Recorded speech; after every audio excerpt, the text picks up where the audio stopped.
Hello, good day, Mayor Rodrigo Duterte. If you win as president this coming election May 2016, you said that your platform of government that within 3 to 6 months, it must stop the crimes, drugs, and corruption. Because no one among all the president in the past up to this time can solve all the problems we have today. How can a country become a stable, developed country if there are abundance of drugs, rampant of crimes, and unstoppable corruption? If you cannot accomplish your promises, I have a prepared bill to pass in the Congress to become a law, a People Reform Law Series of 2016. It is stated, abolish the letter A in the alphabet, effective soon. All the words we use to talk and write every day, and teaches in the schools without letter A. So all the problems we have today were solved already. So, example, in crimes, no more rampant in crimes like kidnapping. If there is no letter A in the alphabet, kidnapping, it becomes kid and ping. In carnapping, it becomes CR and ping. There is no agaw cell phone. It becomes GW cell phones. There is no agaw alahas. It becomes GW LHS. There is no mamamatay. It becomes MMMTY. There is no snatcher. It becomes SNTCHER. There is no magnanakaw. It becomes MGNNKW. There is no akyat bahay. It becomes KYTBHY. There is no manluloko.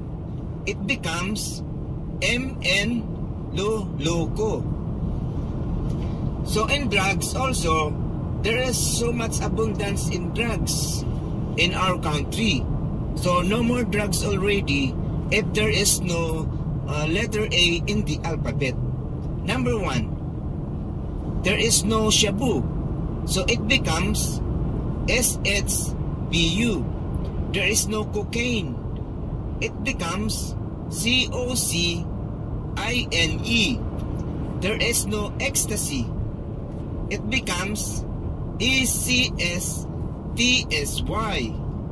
There is no marijuana.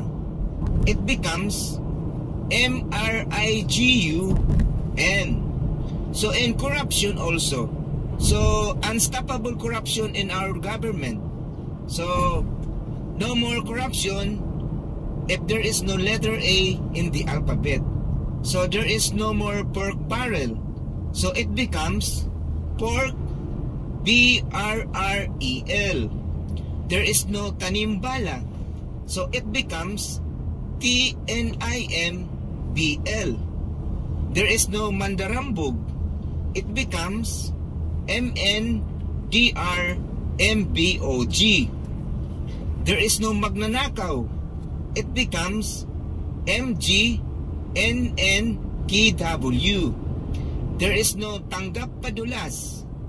It becomes TNGP-PDULS. There is no patong presyo. It becomes PTONG presyo. There is no ghost manggagawa. It becomes ghost MNGGW. There is no ghost matanda. It becomes ghost MTND. There is no ghost kalsada. It becomes ghost KLSD.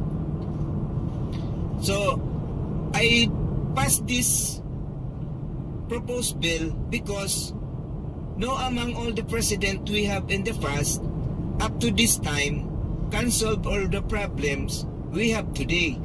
So as I said, if the country is always in trouble, so there is no improvement of our society.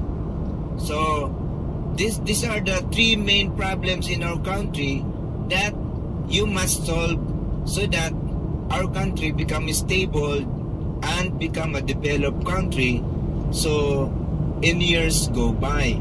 So thank you very much. I hope you accomplish your promises. So President Rodrigo Duterte, good luck for your presidency. Thank you, and God save our country.